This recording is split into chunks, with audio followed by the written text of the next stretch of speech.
Bonjour, bon après-midi, bonsoir. Balandino sur Étoile Nest TV. Grande et majeure de vous retrouver encore une fois aujourd'hui sur Décryptage politique.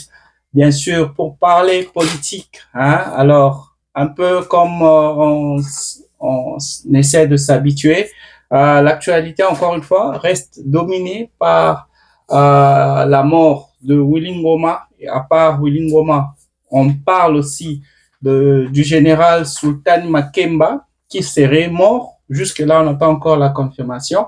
Mais pour Willy Ngoma aussi, c'est la même chose. On n'a pas encore confirmé. Les M23 n'ont pas encore confirmé. Le gouvernement de Kinshasa n'a pas encore confirmé, n'a pas encore revendiqué la mort de Willy Ngoma. Alors, on ne sait pas jusque-là, mais sur base des informations que nous avons sur place à Robaya, les ennemis, il y a des sources de la rébellion du M23 qui ont confirmé la mort et même la population. Il y a des vidéos qui circulent du corps, du dépouille mortel de Willy Ngoma qui a été vraiment tué par des drones. Il y a des répercussions, je vous l'ai déjà dit. Les M23 ont déjà annoncé leur riposte. Ils ont promis l'enfer au FARDC. Mais il y a toujours des répercussions par rapport à ça. Qu'est-ce qui se dit? Il y a Bertrand Bissimois, qui est la deuxième figure de la AFC M23 après Corneille Nangaa, qui a eu à réagir par rapport à ça. Il y a aussi la France, qui a été aussi, qui s'est invitée aussi à la fête. La France qui veut conseiller Félix Tshisekedi. Félix Tshisekedi a été hier en France, il a été reçu par son homologue français Emmanuel Macron. De quoi il a été question? Je vais vous parler de ça maintenant et essayer de voir un peu qu'est-ce qui se passe après maintenant. Les tensions qui sont là nous amènent à quoi? Est-ce que les M23 sont affaiblis? Est-ce que cela peut sembler être une lueur d'espoir pour les Congolais pour voir enfin ces M23 déguerpir de notre sol congolais? Est-ce que nous devons, c'est le moment de faire la fête? Comme il y a même certains médias qui célèbrent déjà sur leur plateau, vous voyez un journaliste en train de prendre de l'alcool pour célébrer la mort de Willy Ngoma. Est-ce que c'est le moment de célébrer ou nous devons prendre nos précautions, rester sur nos gardes? On est là pour vous parler des décryptage politique. Alors, je vous passe d'abord,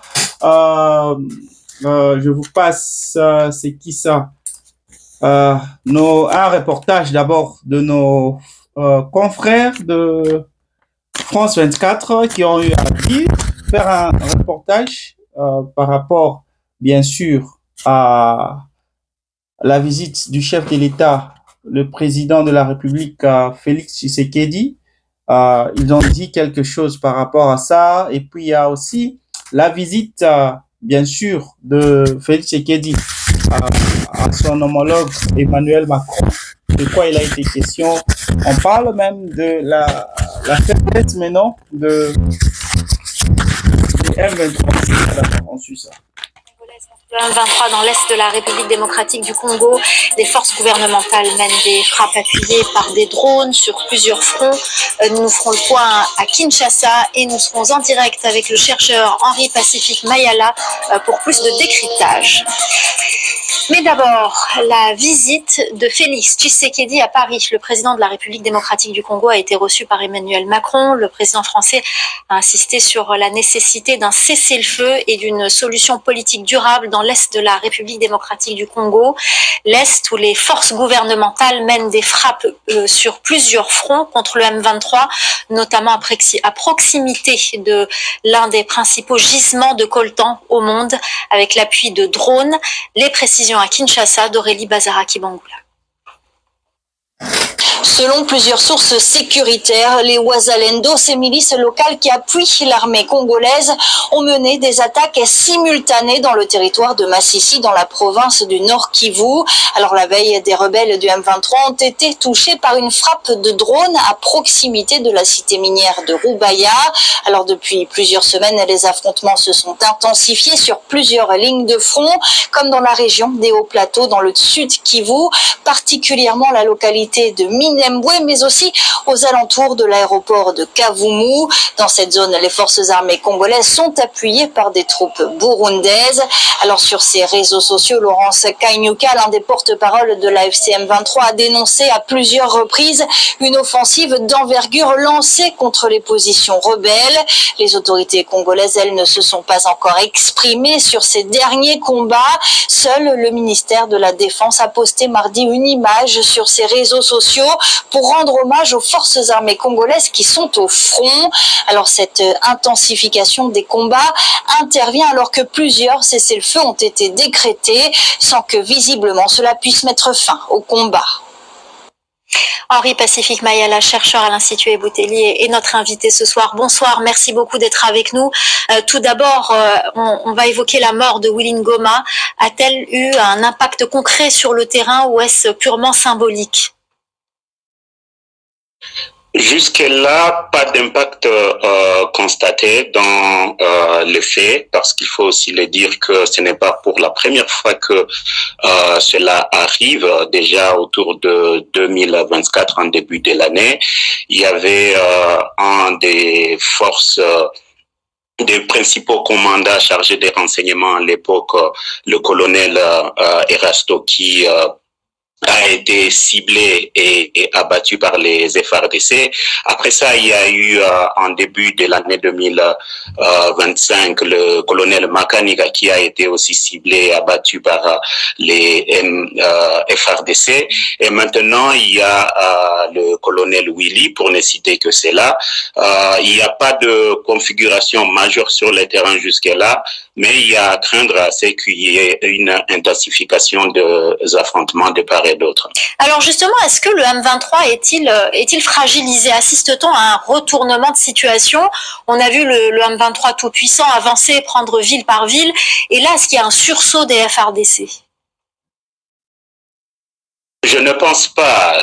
La rébellion continue de bénéficier du soutien de l'armée rwandaise qui lui est nécessaire à sa survie. Ce que nous sommes en train d'observer à ce stade, c'est plutôt une direction vers l'intensification des affrontements qui se traduirait par ce dilemme sécuritaire où de part et d'autre les FARDC vont renforcer leur arsenal en termes d'offensif et d'autre part le M23 va aussi s'armer de façon à trouver ce rapport de force. On l'a vu en début de ce mois avec les attaques sur l'aéroport de Kisangani, qui est loin des zones directement sous contrôle du M23. Quelque part, on se dit que du moment que la rébellion continue de bénéficier de ce soutien du Rwanda, il reste autant offensif comme ils ont essayé de le prouver en début de ce mois. Alors, on l'a entendu et vous venez de le dire, les combats sont de plus en plus intenses, notamment autour de la cité minière de Rubaya. Est-ce anodin tout ça?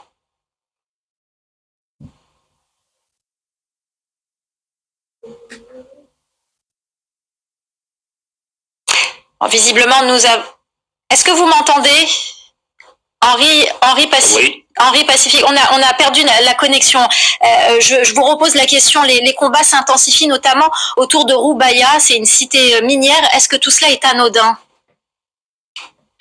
Il n'y a rien d'anodin dans tout cela. On sait que Rubaya fait partie des mines que le gouvernement congolais a transmis aux États-Unis en termes de la liste des réserves dans le cadre de l'accord qui unit désormais le Congo au gouvernement américain et qui justifie aussi l'implication du gouvernement américain sur différents processus de paix engagés, dont le processus de Doha, et tout ceci semble mettre en danger les peu d'espoir que l'on pouvait espérer de ces accords, parce que le M23, de plus en plus, en tout cas des différentes sources diplomatiques consultées en fin de la journée, le M23 est décidé à se venger, et tout cela, je crains que ça ne mène à une certaine intensification, à une certaine escalade qui va encore prolonger ce conflit.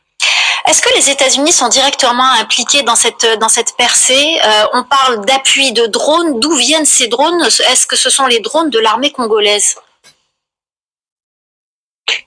À ce stade, il y a encore beaucoup de soupçons, mais tout porte à croire qu'il ne s'agissait pas de drones kamikazes, mais plutôt de drones de combat qui seraient pilotés en tout cas à partir de l'aéroport de Kisangani par des firmes privées, et cela aussi confirme que les tentatives du M23 à détruire le centre de contrôle des drones à l'aéroport de Kisangani n'ont pas été une réussite. Il reste difficile de déterminer exactement quel est l'apport ou le soutien des États-Unis dans cette nouvelle escalade militaire, mais il faut noter aussi que Roubaïa se rapproche des zones qui ont été pendant tout ce temps sous les brouillages parmi les mesures de défense du Rwanda.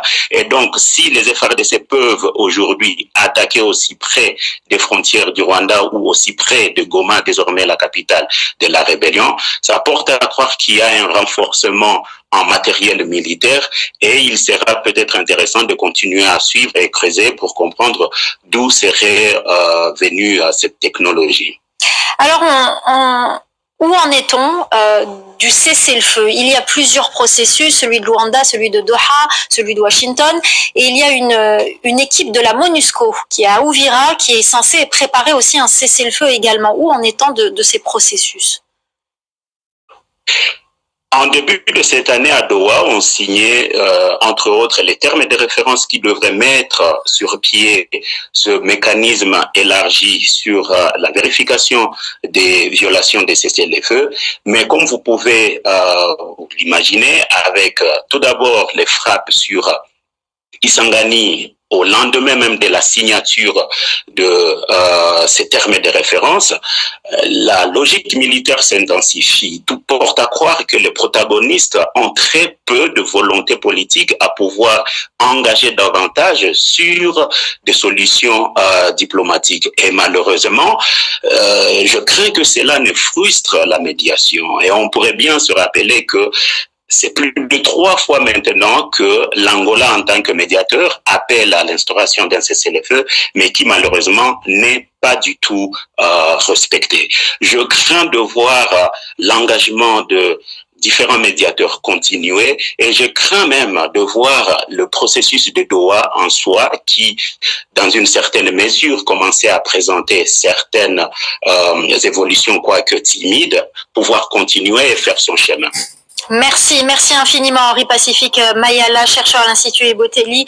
Merci beaucoup pour votre décryptage. Voilà. C'est que c'était un peu long, mais quand même, j'ai voulu assez que vous puissiez tout suivre, qu'on sache là où on en est, parce qu'on a parlé de tous les points de conséquences de cette guerre. Est-ce que ça ne va pas impacter les initiatives de paix qui sont en cours? Là, vous allez vous rappeler des démarches conciliatoires entre le M23 et le gouvernement congolais. Il y a la MONUSCO qui s'est rendue à Goma pour parler au M23 en vue d'un cessez-le-feu.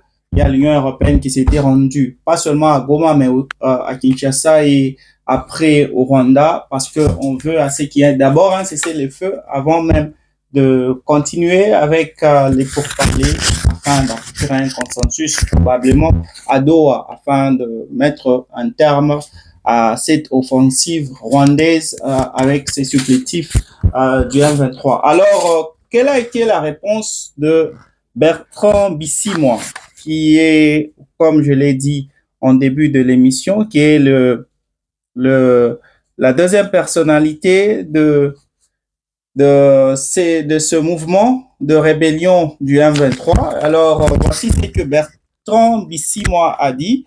Au lendemain de la mort de Willy Ngoma, la tension reste vive sur les lignes de front dans l'est de la RDC. Ce mercredi 27, Bertrand Bisimwa, président du M23 et coordonnateur adjoint du mouvement politico-rebelle AFC, est sorti de son silence. Dans une déclaration rendue publique sur son compte X, le chef du mouvement armé accuse le gouvernement congolais d'avoir foulé au pied le cessez-le-feu en lançant, selon lui, une offensive généralisée sur l'ensemble des lignes de front et au-delà. Il évoque une opération coordonnée et étendue qui traduirait un choix assumé de l'option militaire de la part de Kinshasa. Ces propos interviennent dans un contexte particulièrement sensible, marqué par la disparition de Willy Ngoma, figure influente au sein de la rébellion. Dans son passage, Bertrand Bisimwa exprime également sa profonde préoccupation face à ce qu'il qualifie d'inaction de la communauté internationale. Il déplore l'absence d'initiatives claires et visibles visant à obtenir l'arrêt immédiat des opérations militaires qu'il attribue aux forces gouvernementales. Aucune réprimande publique, aucune condamnation, aucune démarche perceptible ne semble avoir été entreprise pour prévenir le risque d'escalade, affirme-t-il, dénonçant un silence qu'il juge contrasté avec la rapidité des réactions lorsque le M23 dit agir en légitime défense. Alors que les initiatives diplomatiques régionales peinent à produire des résultats durables, cette nouvelle phase d'armes verbales laisse craindre une détérioration supplémentaire de la situation sécuritaire pour les habitants des zones affectées. Au-delà des déclarations et des accusations croisées, l'urgence reste la même: retrouver la paix et la sécurité au quotidien. Alors, c'était ça la réaction de Bertrand Bisimwa. Il déplore le silence de la communauté internationale. Aussi, il accuse Kinshasa de ne pas respecter le cessez-le-feu. D'abord, par rapport aux accusations de Bertrand Bisimwa, il déplore le silence de la communauté internationale. Bertrand Bisimwa et le M23, lui qui est le coordonnateur adjoint des M23, après, comme je l'ai dit, il est la deuxième figure de ce mouvement, après Corneille Nangaa. Ils se doivent d'abord de reconnaître qu'ils sont des rebelles. Donc déjà, ce qu'ils sont en train de faire, c'est illégal. Ils ont violé l'intégrité nationale de notre pays. Ils sont en RDC, ils sont en train de piller, ils sont en train de voler, ils sont en train de violer nos mamans, nos sœurs. Donc, ce sont des rebelles. Donc, s'ils venaient à quitter aujourd'hui la RDC, ces gens seront poursuivis. Ce sont des rebelles. Alors, ils ont déjà reçu des sanctions. Même le monsieur qui est mort là, Willy Ngoma, il a déjà reçu des sanctions de la part de l'Union européenne, de la part des États-Unis. Ce sont des gens qui sont condamnés. La seule raison qui fait même que l'on puisse même aller jusqu'au dialogue, au pourparler, jusqu'à dialoguer avec ces M23, c'est juste parce que notre armée n'a pas été capable de protéger l'intégrité nationale de notre pays. Voilà pourquoi on en est arrivé là, pour prévenir une escalade jusqu'à Kinshasa. Alors, si le Bertrand Bisimwa, si on a tué Willy Ngoma, si on a tué le général Sultani Makenga, en quoi est-ce que cela concerne la communauté internationale? Parce que tout ce temps, quand ces gens-là prenaient une ville à une autre, quand ils ont pris Goma, la communauté internationale leur a empêché. La communauté internationale a condamné cela. Ils n'ont pas écouté. Ils sont allés jusqu'à Bukavu. La communauté internationale a demandé d'arrêter cela. Ils sont allés jusqu'à Opandre Ovira. La communauté internationale a condamné cela parce que de chaque fois qu'il y a prise d'une ville, il y a des personnes qui sont mortes. Il y a des gens qui sont tués. Il y a des Congolais, des milliers de Congolais qui vont aller se réfugier dans des conditions invivables, sans aide humanitaire. Combien nous avons de Congolais qui sont jusque-là figés là au Burundi dans des conditions que vous ne pouvez pas imaginer. Un camp de réfugiés qui est supposé abriter 20 000 réfugiés, mais au moment où je suis en train de vous parler, ils en sont à 67 000, sans aide humanitaire, sans nourriture, sans quoi. Le gouvernement burundais avait même fait appel au gouvernement congolais pour que ce dernier puisse aller et puisse aider ces gens-là. Le gouvernement avait pu faire sa part au mois de décembre dernier pour essayer tant bien que mal d'apporter de l'aide à ces gens-là. Alors, comment est-ce que, si on tuait un de ces rebelles, la communauté internationale doit condamner cela? Pourquoi? On a parlé des accords, on a signé des accords qui étaient signés. On a signé des accords à Washington entre la RDC et le Rwanda, ainsi que les États-Unis. On a signé des accords entre la RDC et les M23, le gouvernement congolais et les M23, mais le M23 n'a jamais respecté ces accords. À peine avoir signé des accords, ils avaient continué à tuer nos frères et sœurs. La communauté internationale avait condamné cela, le non-respect de ces mêmes accords qu'eux-mêmes ont accepté de signer. Mais aujourd'hui, parce que l'un de leurs est mort, la communauté internationale doit déplorer. Déplorer quoi? Le deuxième point, il a parlé du cessez-le-feu, que Kinshasa ne respecte pas les cessez-le-feu. Les cessez-le-feu, depuis longtemps, les M23 n'a jamais respecté les cessez-le-feu.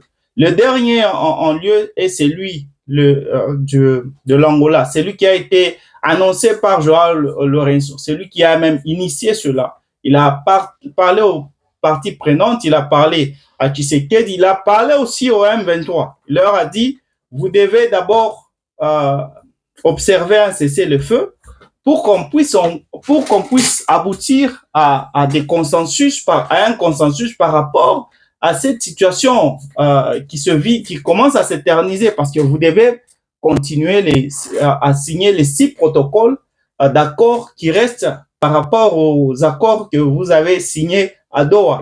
Sur les 8, il n'y a que 2 qui ont été signés.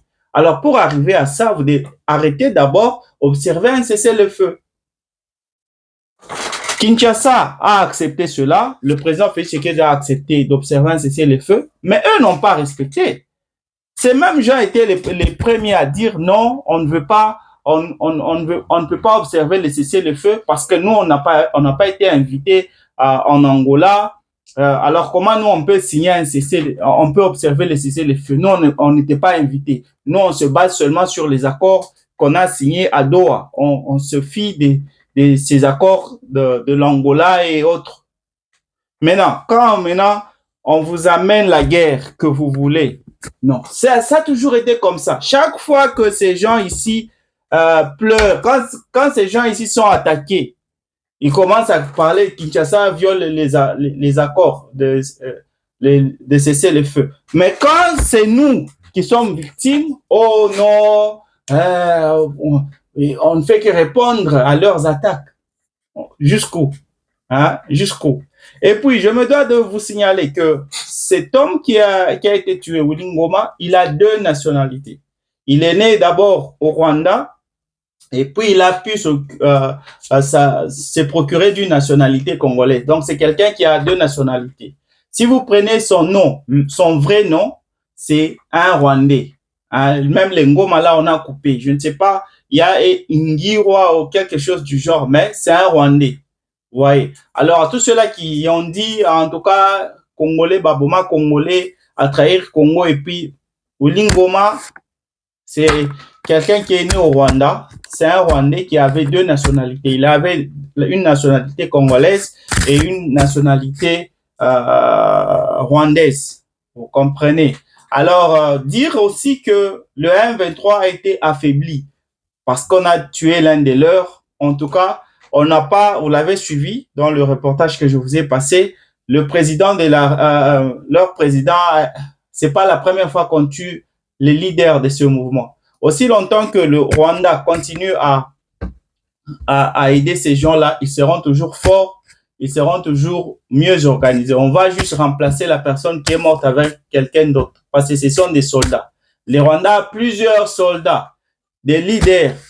Donc, ce que moi je veux, c'est que après ce qui s'est passé, que ça puisse motiver nos FARDC pour ne pas lâcher. J'ai personnellement vu un commandant des FARDC à Ouvira, là c'était à Ouvira, il faisait une réunion, il disait à ses soldats, plus jamais on ne veut voir Ouvira tomber encore. On a laissé Ouvira tomber pour la première fois, on fera tout pour que Ouvira ne puisse pas tomber encore. Alors que cela reste la motivation de nos FARDC, de ne pas céder encore une fois. Je sais que ce qui s'est passé va provoquer une escalade.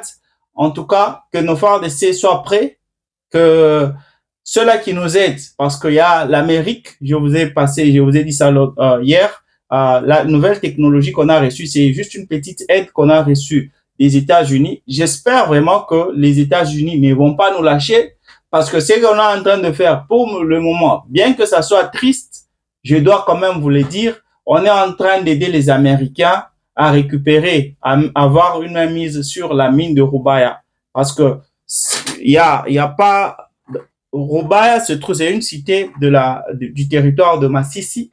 Alors, moi, je trouve mal que l'on puisse mettre notre attention sur la mine de Rubaya et laisser Goma, Bukavu sous occupation de cette milice du M23. Parce que là, on est en train d'exposer seulement nos frères et sœurs encore à des tueries, à des barbaries de la part de ces gens-là, parce qu'on a tué l'un de leurs leaders.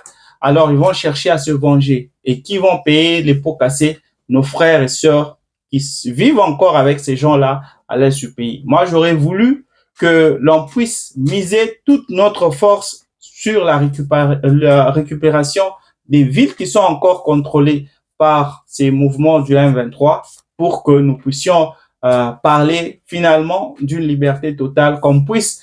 Je sais qu'avec ça, déjà, c'est un sabotage de toutes les initiatives de paix qui avaient déjà été mises en cours. Même les accords là des Doha, en tout cas, vous savez combien les M23 ne voulaient pas aller là-bas. Donc, avec ça, c'est déjà un pas en arrière. Donc là, nous devons nous préparer militairement pour faire face à l'offensive ou à une escalade militaire à l'est du pays. Alors, je vous l'ai dit, Félix Tshisekedi a été voir le président français. En tout cas, je déplore jusque-là la réponse de Emmanuel Macron. Il a dit que il demande à Kinshasa d'observer un cessez-le-feu. Il n'est pas content de ce qui s'est passé. Il n'est pas content de voir la guerre. Il n'est pas content de voir que la RDC ou les FARDC n'observent pas le cessez-le-feu. Alors, quand les M23, eux, n'observent pas le cessez-le-feu, vous ne dites rien. Quand c'est nous qui, finalement, on commence à aussi attaquer ces gens-là, oh non, c'est pas bien de le faire. Alors, la France, ce n'est pas un allié. Ce n'est pas un allié. On ne peut pas voir la France comme un allié aujourd'hui. J'ai vu Emmanuel Macron féliciter Félix Tshisekedi, lui dire merci pour sa visite et consort. J'espère que ce n'est pas encore pour échange de minerais. La France est un allié du Rwanda tout ce temps. Vous l'avez déjà décrit. Le président de la République l'a déjà décrit. Alors, c'est pas aujourd'hui parce que vous avez accepté de rencontrer, d'aller visiter cet homme-là avec une France qui est en faillite, dont l'économie est en faillite, qui a besoin encore de se ressourcer des minéraux africains. Vous allez là-bas et puis on vous félicite et puis on vous dit de ne pas d'observer un cessez-le-feu, vous voulez faire ça. Non, pour le moment, on a provoqué la colère des M23, on doit se préparer. Donc, ne suivez pas ce que les autres là disent, oh, cessez-le-feu, non. Préparons-nous.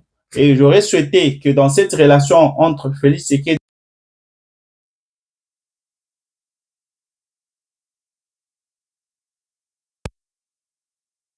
je disais, dans cette relation qui unit Félix Tshisekedi à Emmanuel Macron, j'aurais voulu que Félix Tshisekedi puisse pousser Emmanuel Macron puisse pousser Donald Trump à lever cet embargo qui affaiblit notre armée.